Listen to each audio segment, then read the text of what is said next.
पिछले वीडियो में हमने देखा कि अगर एक सोर्स ऑफ साउंड तुम्हारी तरफ मूव कर रही हो, तुम्हारे टुवर्ड्स मूव कर रही हो, तो उसके साउंड की तुम क्या फ्रीक्वेंसी ऑब्जर्व करने वाले हो। जैसे कि फॉर एग्जांपल अगर एक ट्रेन सीटी बजाते हुए तुम्हारी तरफ आ रही हो, तो तुम उसकी सीटी की क्या फ्रीक्वेंसी नोट करने वाले हो, क्या फ्रीक्वेंसी तुम सुनने वाले हो। अब इसके लिए हमने कुछ फॉर्मूलेस वगैरह डिराइव किए थे। अब इस वीडियो में हम ये देखने वाले हैं कि अगर एक सोर्स ऑफ साउंड तुमसे दूर ट्रैवल कर रही हो, तुमसे अवे ट्रैवल कर रही हो, तब तुम उसकी साउंड की क्या फ्रीक्वेंसी ऑब्जर्व करने वाले हो। अब अगर तुमने पिछला वीडियो नहीं देखा है तो मैं चाहूंगा कि तुम एक बार पिछला वीडियो देख के आओ, क्योंकि इस वीडियो में हम पिछले वीडियोस के बहुत सारे कॉन्सेप्ट्स का इस्तेमाल करने वाले हैं। अब आओ एक बार रिकैप करते हैं।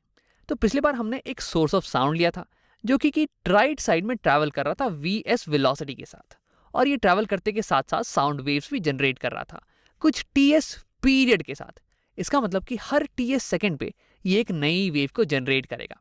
अब हमने कहा था कि t=0 पे ये यहाँ पे एक वेव क्रेस्ट जनरेट करता है, और फिर हमने ये कैलकुलेट किया कि एक टीएस पीरियड के बाद, एक टीएस सेकंड के बाद ये वाली वेव कहाँ तक ट्रैवल कर जाएगी।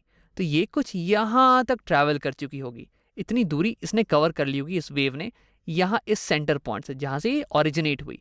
और ये डिस्टेंस फिर हमने कैलकुलेट कर लिया, ये बराबर हो जाएगा इस वेव की वेलोसिटी इनटू टाइम जब तक ये ट्रैवल कर रही थी। तो वेव की वेलोसिटी होगी वी इनटू टाइम, ये तो हमने लिया था एक टाइम पीरियड का। अब उसके बाद एक टाइम पीरियड में ये सोर्स ये खुद कुछ आगे चली जाने वाली है राइट डायरेक्शन में, और ये डिस्टेंस भी हमने कैलकुलेट कर लिया।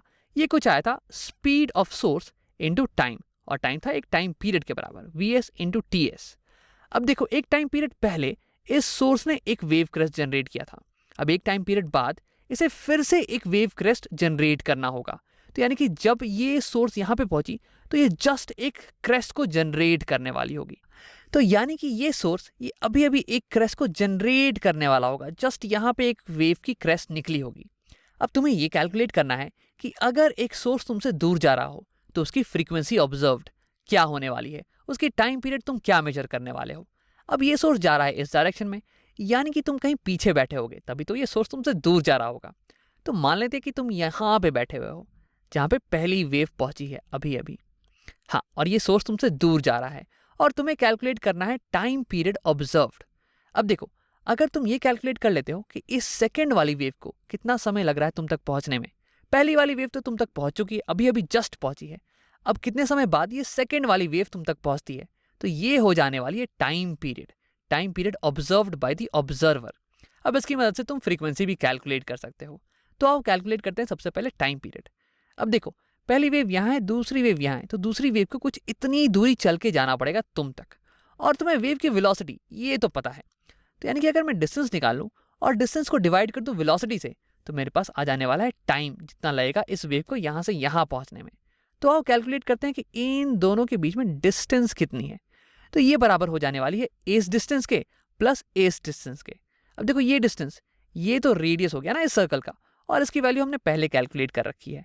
यह है velocity of the wave into period of the source के बराबर।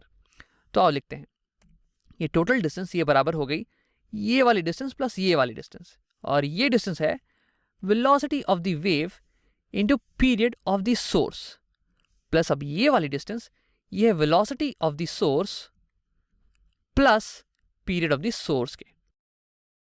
अब ये तो हो गया डिस्टेंस जो कि इस वेव क्रेस्ट को ट्रैवल करना पड़ेगा तुम्हारे कानों तक पहुंचने के लिए। अब अगर मैं इस डिस्टेंस को डिवाइड कर दूं इस वेव की स्पीड से, तो मेरे पास आ जाने वाला है टाइम जो कि लगेगा इस वेव क्रेस्ट को तुम तक पहुंचने में। तो अब इसे डिवाइड करते हैं, डिवाइड करेंगे इस डिस्टेंस को वेलोसिटी ऑफ वेव से। अब ये मुझे दे देने वाला है टाइम जो कि लगा इस क्रेस्ट को यहां तक पहुंचने में, टाइम टी। अब देखो, तुम्हारे पास पहली वाली क्रेस्ट तो थी, अब इसके बाद कुछ इतने समय के बाद ये सेकेंड वाली क्रेस्ट आ रही है। अब दो क्रेस्ट के बीच में जो टाइम ड्यूरेशन होता है इसे ही तो हम एक पीरियड कहते हैं। तो तुम कहोगे कि तुम्हारे अनुसार ये टी ये हो गया पीरियड ऑफ द वेव। तो यानी कि ये हो गया period of the wave as observed by the observer. अब देखो, इसे मैं थोड़ा सा सिंप्लीफाई कर सकता हूँ। मैं T S period of the source इसे कॉमन आउट ले सकता हूँ, तो मैं लिखने वाला हूँ period of the observer observed by the observer, ये हो जाएगा पीरियड ऑफ द सोर्स, इसे मैं बाहर ले आऊंगा पीरियड ऑफ द सोर्स, और फिर मैं ब्रैकेट में अंदर लिखूंगा यहाँ पे speed of the wave plus speed of the source divided by speed of the wave, speed of the wave. अब देखो, इससे अगर मुझे फ्रीक्वेंसी ऑब्जर्व निकालनी हो तो मैं इस पूरी चीज को रेसिप्रोकल कर दूंगा, क्योंकि फ्रीक्वेंसी और टाइम पीरियड एक दूसरे के रेसिप्रोकल ही तो होते हैं। तो इसे मैं नीचे लिखने वाला हूं। इसका रेसिप्रोकल करेंगे तो आ जाएगा 1 बाई पीरियड ऑब्जर्व, जो कि होने वाला है फ्रीक्वेंसी ऑब्जर्व के बराबर, और ये बराबर हो जाएगा, यहाँ पे हो गया 1 by period of the source, 1 by period of the source, और यहाँ ब्रैकेट में ये पूरी चीज रेसिप्रोकल में आ जाएगी। तो यहाँ ऊपर में आ जाएगा वेलोसिटी ऑफ द वेव, और डिनोमिनेटर में velocity of the wave plus velocity of the source vs। अब देखो, ये 1 by period of the source, इसे मैं लिख सकता हूं as frequency of the source. इसे हम लिख देंगे as frequency of the source. तो ये आ गई मेरे पास period observed and frequency observed by the observer जब तुम्हारा सोर्स ऑफ साउंड ये तुमसे दूर मूव कर रहा हो। अब ये तो हो गया ऑब्जर्व फ्रीक्वेंसी का फॉर्मूला जब सोर्स ऑब्जर्वर के टुवर्ड्स मूव कर रही हो, और ये हो गया फ्रीक्वेंसी का, ऑब्जर्व फ्रीक्वेंसी का फॉर्मूला जब सोर्स ये ऑब्जर्वर से अवे मूव कर रही हो। अब आओ क्या करते हैं कि इन दोनों फ्रीक्वेंसी के फॉर्मूलेस को एक बार कंपेयर करके देख लेते हैं। देखो, मुझे याद है कि अगर कोई ऑब्जेक्ट, कोई सोर्स मेरे तरफ मूव कर रही हो, जैसे कि कोई कार या फिर कोई ट्रेन मेरे तरफ मूव कर रही हो, तो मुझे एक हाई पिच साउंड सुनाई देने वाली है, हाई फ्रीक्वेंसी की साउंड सुनाई देने वाली है। और जैसे ही ये कार मुझसे दूर जाने लगेगी तो मुझे एक लो फ्रीक्वेंसी की साउंड सुनाई देनी चाहिए। और एक बार फॉर्मूले की नज़र से भी देख लेते हैं कि क्या ये सही है या नहीं। अब देखो, ये हो गया फॉर्मूला जब कार मेरे तरफ मूव कर रही हो, तो इसमें डिनोमिनेटर में दिया हुआ है VW माइनस VS, यानी कि ये एक छोटा नंबर आने वाला है। अब अगर ये डिनोमिनेटर छोटा हो गया तो ये पूरी चीज़ ये एक बड़ा नंबर हो जाने वाली है। तो यानी कि फ्रीक्वेंसी ये एक बड़ी फ्रीक्वेंसी आने वाली है। तो यानी कि अगर कार तुम्हारी तरफ मूव करे तो तुम्हें एक बड़ी फ्रीक्वेंसी सुनाई देगी, और अगर कार तुमसे दूर जाए तो देखो यहाँ डिनोमिनेटर में है VW प्लस VS, यानी कि एक बड़ा नंबर, यानी कि पूरी चीज़ ये छोटी हो जाने वाली है, तो तुम्हें एक छोटी फ्रीक्वेंसी मिलने वाली है। तो देखो, यानी कि फॉर्मूले की मदद से भी हमने देख लिया है, ये बिल्कुल ही सही सही फॉर्मूलेस आए हैं। अब आओ इस पे एक एग्जाम्पल बना के देख लेते हैं। तो थोड़ी सी पहले जगह बना लेंगे हम यहाँ पे। अब देखो, 2 वीडियो पहले हमने एक एग्जाम्पल सॉल्व किया था, अब उसी के नंबर्स को लेके हम एक बार फॉर्मूले की मदद से सॉल्व करते हैं। तो ये तो बिल्कुल ही सही आया है। अब आओ इन पे एक एग्जाम्पल बना के देख लेते हैं। थोड़ी सी मैं यहाँ पे जगह बना लेता हूँ। अब देखो, 2 वीडियो पहले मैंने एक एग्जाम्पल सॉल्व किया था, आओ उसी को फॉर्मूले की मदद से फिर से सॉल्व करते हैं। तो हमें दिया हुआ था वेलोसिटी ऑफ सोर्स Vs कुछ 5 मीटर पर सेकेंड, और ये था राइट डायरेक्शन में। और हमें दिया हुआ था वेलोसिटी ऑफ वेव Vw, ये कुछ दिया हुआ था एस 10 मीटर पर सेकेंड, और ये था रेडियली आउटवर्ड डायरेक्शन में। और फिर मान लेते हैं कि time period of the wave ये दी हुई थी Ts, ये हमें दी हुई थी 1 सेकेंड पर साइकिल, 1 सेकेंड में 1 साइकिल निकल रही है। तो इससे मैं फ्रीक्वेंसी भी कैलकुलेट कर सकता हूँ। फ्रीक्वेंसी इसका रेसिप्रोकल हो जाने वाला है। फ्रीक्वेंसी ऑफ सोर्स ये हो जाएगा 1 का रेसिप्रोकल तो खैर 1 ही होता है, यूनिट्स हो जाने वाले हैं 1 साइकिल पर सेकेंड। हाँ, अब आओ कैलकुलेट करते हैं कि अगर सोर्स किसी ऑब्जर्वर के टुवर्ड्स मूव कर रहा हो तो वो ऑब्जर्वर क्या ऑब्जर्व करने वाला है, फ्रीक्वेंसी। तो यानी कि इस फॉर्मूले का हम इस्तेमाल करेंगे, और थोड़ी सी जगह बना लेते हैं यहाँ ऐसे। हाँ, तो मैं लिखने वाला हूँ फ्रीक्वेंसी ऑब्जर्व्ड, ये होने वाली है फ्रीक्वेंसी ऑफ द सोर्स, जो कि है 1 साइकिल पर सेकेंड, 1 साइकिल पर सेकेंड। अब इसे मैं मल्टीप्लाई कर दूंगा। वेलोसिटी ऑफ द वेव है 10 metre per second, 10 metre per second divided by velocity of the wave 10 metre per second minus velocity of the source, जो कि है 5 मीटर पर सेकेंड।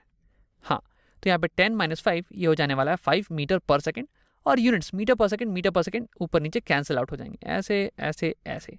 तो 10/5 इसे यहाँ लिख देते हैं, 10/5 ये हो जाने वाला है 2, और 2 मल्टीप्लाई है इस चीज़ से, यानी कि ये आ जाएगा 2 साइकिल्स पर सेकेंड। ये हो गई फ्रीक्वेंसी ऑब्जर्व्ड उस ऑब्जर्वर के द्वारा जिसके टुवर्ड्स ये सोर्स मूव कर रही थी। अब कैलकुलेट करते हैं frequency observed by this observer, जिसके अवे मूव कर रही है ये सोर्स, यानी कि इस फॉर्मूले का इस्तेमाल करेंगे।